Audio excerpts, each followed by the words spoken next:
مل کر خدمت کرنا۔ روحانی پیشواؤں کو چاہیے کہ وہ میاں بیوی کے جوڑ کو خدمت کے لیے منفرد مواقع تلاش کرنے کی ترغیب دیں۔ میں مشل ہوں۔ ہمارے پاس وہ ایک اصول ہے جو پالوس کی خدمت سے آتا ہے، خاص طور پر کرنتھس میں، جہاں اس نے ایکویلا اور پرسکلا سے ملاقات کی، ایک شوہر اور بیوی کا جوڑ۔ اب ایک بار پھر میں اس کا ایک جائزہ آپ کے سامنے بیان کرنا چاہتی ہوں۔ یہ آپ کو ایک تسلسل قائم کرنے میں مدد کرے گا۔ میں نے اسے یہود دشمنی کا دور کہا ہے۔ اعمال 18 باب 1 اور 4 آیت میں ہم پڑھتے ہیں، اس کے بعد، اور جب وہ اس کے بعد کہتا ہے تو وہ مارس ہل پر اپنے تجربے کا حوالہ دے رہا ہے۔ وہ وہاں اتھینے میں اپنے تجربے کا ذکر کر رہا ہے۔ ان باتوں کے بعد پالوس اتھینے سے روانہ ہو کر کرنتھس میں آیا، اور وہاں اس کو ایکویلا نام ایک یہود ملا جو پینتس کی پیدائش میں تھا، اور اپنی بیوی پرسکلا سمیت اطالیہ سے نیا آیا تھا، کیونکہ کلودیس نے حکم دیا تھا کہ سب یہودی روما سے نکل جائیں۔ کلودیس رومن شہنشاہ تھا اور وہ یہود دشمن تھا، اور ایکویلا اور پرسکلا ایک یہودی جوڑا تھا جو روم کے شہر میں رہتا تھا، اور انہیں یہود دشمنی کی وجہ سے وہاں سے جانا پڑا۔ ایذا رسانی کی وجہ سے وہ اپنی جان بچانے کے لیے چلے گئے۔ ہم اور پڑھتے ہیں، پالوس ان کے پاس آیا۔ اب یاد رکھیں یہ پالوس کرنتھس میں ہے کیونکہ وہ کرنتھس میں آئے تھے، بس وہ ان کے پاس گیا، اور چونکہ ان کا ہم پیشہ تھا ان کے ساتھ رہا اور وہ کام کرنے لگا۔ ان کا پیشہ خیمہ دوزی تھا۔ یقیناً انہوں نے شاید ایک گھر یا رہنے کی جگہ کرائے پر لی تھی، اور پالوس کرنتھس آتا تھا اور جوڑے کو ڈھونڈتا ہے۔ وہ خیمہ دوز تھے، اور اس نے اپنے آبائی شہر ترسیس میں خیمہ ساز بنانا سیکھا تھا۔ وہ ایک ایسی جگہ تھی جہاں پر معیاری خیمہ بنانے میں لوگوں کو بہت مہارت حاصل تھی۔ وہ بڑا ہوا، اسے یہ تجارت ایک نوجوان یہودی لڑکی کے طور پر سکھائی گئی تھی، اور اس طرح یہاں وہ اب اس کو استعمال کر رہا ہے۔ جب وہ کرنتھس آیا تو اب پالوس ان کے پاس آیا، اور چونکہ وہ ایک ہی پیشے سے تھے، تجارت کے حوالے سے خیمہ ساز، اس لیے وہ ان کے ساتھ رہا اور اس نے کام کیا، اور وہ ہر سبت کو عبادت خانہ میں بحث کرتا اور یہودیوں اور یونانیوں کو قائل کرتا تھا۔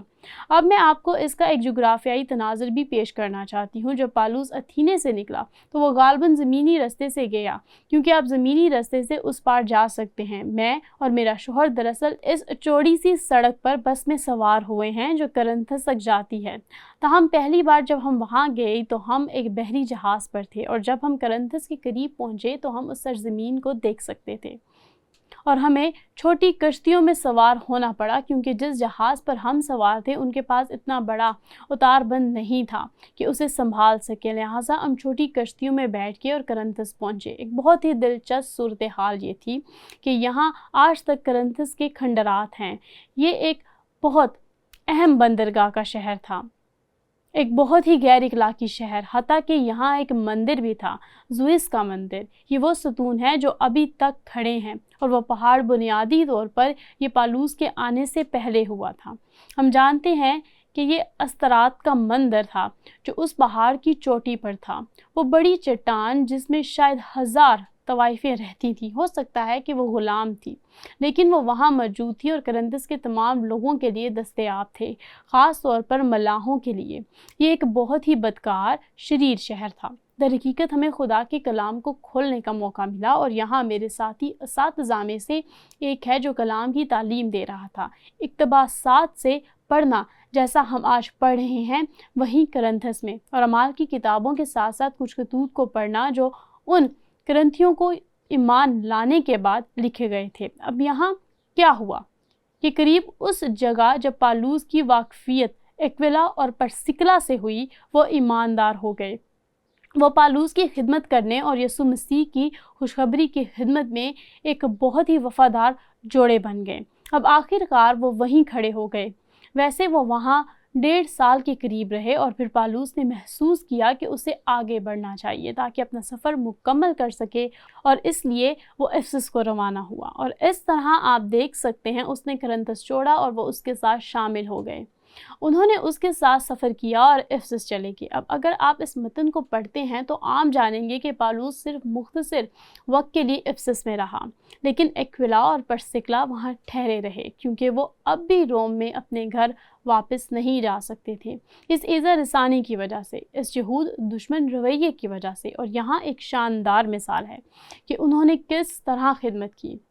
وہ اپلوس نامی ایک آدمی سے ملے جو افسس آیا تھا، اور غور کریں کہ ہم پڑھتے ہیں پھر اپلوس نام ایک یہود اسکندریہ کی پیدائش، خوش تقریر اور کتاب مقدس کا ماہر افسس میں پہنچا۔ اس شخص نے خداوند کی راہ کی تعلیم پائی تھی اور روحانی جو سے کلام کرتا اور یسوع کی بابت صحیح تعلیم دیتا تھا۔ یسوع مسیح کون تھا؟ مگر صرف یوحنا کے بپتسمہ سے واقف تھا۔ دوسرے لفظوں میں وہ یوحنا کے بپتسمہ کے بارے میں جانتا تھا اور یوحنا کیسے یسوع کے لیے بنیاد ڈالنے آیا، لیکن وہ مسیحی بپتسمہ کو نہیں سمجھ سکا۔ تو غور کریں کہ وہ کہتا ہے وہ عبادت خانہ میں دلیری سے بولنے لگے، مگر پرسکلا اور ایکویلا اس کی باتیں سن کر اسے اپنے گھر لے گئے اور اس کو خدا کی راہ اور زیادہ صحیح سے بتائی۔ دوسرے لفظوں میں انہوں نے کہا یہاں ایک آدمی ہے جو یسوع سے محبت کرتا ہے، یسوع کو سمجھتا ہے کہ وہ کیوں آیا، لیکن وہ بپتسمہ کو نہیں سمجھتا جو یسوع مسیح کی موت اور جی اٹھنے کی عکاسی کرتا ہے۔ تو یہاں ہمارے پاس ان کی خدمت اور خدمت سے وابستگی کی یہ شاندار مثال ہے۔ اس کے بعد پالوس وہاں سے روانہ ہوا اور اپنا سفر ختم کر کے انطاکیہ واپس چلا گیا جو ملک شام میں موجود ہے۔ اب جب ایذا رسانی کم ہوئی تو یہ یہودی دشمن رویہ بدل گیا۔ اس میں کوئی شک نہیں کہ شہنشاہ کلودیس کے مرنے کے بعد وہ روم واپس چلے گئے، وہ اپنے گھر واپس چلے گئے غالباً روم میں۔ اور اہم بات یہ کیسے جانتے ہیں، اور ہم یہ بات کیسے جانتے ہیں؟ جب پالوس نے رومیوں کو خط لکھا تو اس نے کیا کہا؟ میرا سلام کہو۔ یہ باب 16 میں ہے۔ پرسکلا اور ایکویلا سے میرا سلام کہو، وہ مسیح یسوع میں میرے ہم خدمت ہیں، انہوں نے میری جان کے لیے اپنا سر دے رکھا ہے۔ اور جب آپ اسے پڑھتے ہیں تو آپ کو اس جوڑے کے بارے میں کچھ زبردست بصیرت ملتی ہے، اور یسوع مسیح کے لیے ان کی لگن اور پالوس رسول کے لیے ان کی لگن، خاص طور پر اس حقیقت کے لیے کہ اس نے یسوع مسیح کی خوشخبری ان کے ساتھ بیان کی تھی۔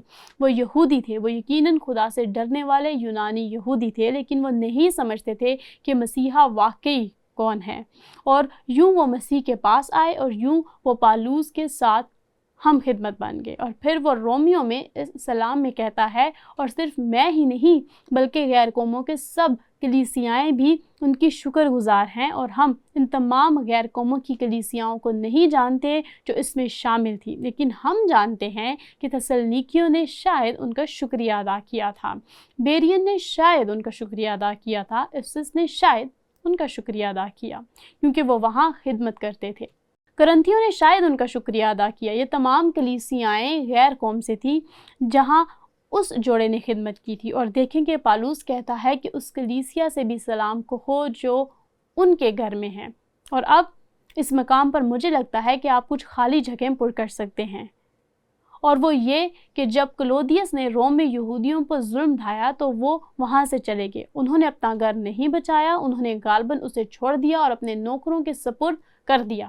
وہ شاید ایک بہت امیر جوڑا تھا، اور اس طرح نوکر شاید غیر قوم میں سے تھے، وہ گھر کی دیکھ بھال کرتے تھے، اور پھر کسی وقت کرنتس میں مسیح کے پاس آنے کے بعد افسس میں خدمت کی۔ آخر کار وہ روم واپس چلے گئے کیونکہ ایذا رسانی ختم ہو چکی تھی، اور دیکھو انہوں نے اپنا گھر کلیسیا کے لیے کھو دیا، اور اس طرح ہم انہیں ایک بار پھر روم میں واپس پاتے ہیں۔ تو یہاں ہمارے پاس ایک شاندار اصول ہے جسے میں نے ایک ساتھ خدمت کرنا کہا ہے۔ روحانی پیشواؤں کو چاہیے کہ وہ میاں بیوی کے جوڑ کو خدمت کے لیے منفرد موقع تلاش کرنے کی ترغیب دیں۔ میرے خیال میں یہ ایکویلا اور پرسکلا کی طرف سے ایک خوبصورت مثال ہے، اور یہ ہے عکاسی اور جواب کا سوال۔ میاں بیوی کن تخلیقی طریقوں سے ایکویلا اور پرسکلا کے جوڑ کی طرح بن سکتے ہیں، چاہے ان کی ثقافتی صورتحال کچھ بھی ہو۔ مجھے یاد ہے ایک موقع پر کل وقتی پادری کے طور پر جہاں میں نے اپنے بزرگوں سے ملاقات کی، تب وہاں میں نے محسوس کیا کہ میں ان کے ساتھ ایک چیلنج شیئر کر رہا ہوں۔ بنیادی طور پر یہ ایک ایکویلا اور پرسکلا چیلنج تھا، اور میں نے ان سے کہا کہ آپ جانتے ہیں ہم اپنی تاریخ کے اس زمانہ کے ایک بہت ہی خاص وقت میں جی رہے ہیں جہاں خدا نے ہمیں مادی طور پر ان طریقوں سے برکت دی ہے کہ اس نے لوگوں کو کبھی بھی اجازت نہیں دی کہ وہ چیزیں جمع کریں جو ہمارے پاس ہیں، جیسا کہ ہم نے امریکہ میں پچھلے 60 یا 70 سالوں میں گزارے۔ ذرا اس کے بارے میں سوچیں کہ 60 سال پہلے لوگوں نے $1000 قرض لیا، آج وہ ارب پتی ہیں۔ کسی نے کتاب لکھی دی ملینئر نیکسٹ ڈور، وہ امریکہ میں ہر جگہ ہے۔ یہ تاریخ کا ایک ایسا لمحہ ہے جو پہلے کبھی موجود نہیں تھا اور نہ ہو سکتا ہے کہ ہم اس دور سے پھر گزریں۔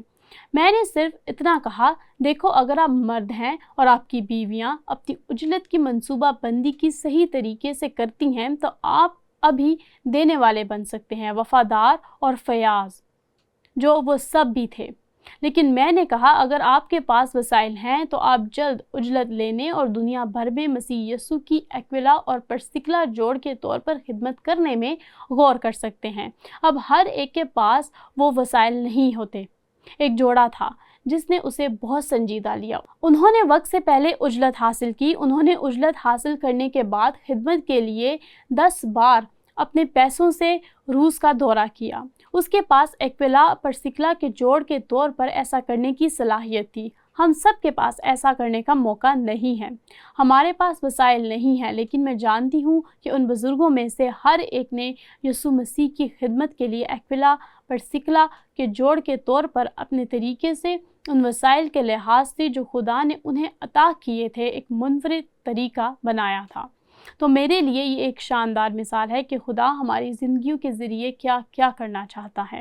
تو زندگی جینے کا اصول یہ ہے، مجھے صرف ایک بار بیان کرنے دیں، اور وہ یہ ہے کہ روحانی پیشواؤں کو چاہیے کہ وہ میاں بیوی کے جوڑ کو خدمت کے لیے منفرد موقع تلاش کرنے کی ترغیب دیں، اور یقیناً اس اصول کو آج ہماری زندگیوں میں بہت سے مختلف حالات میں لاگو کیا جا سکتا ہے۔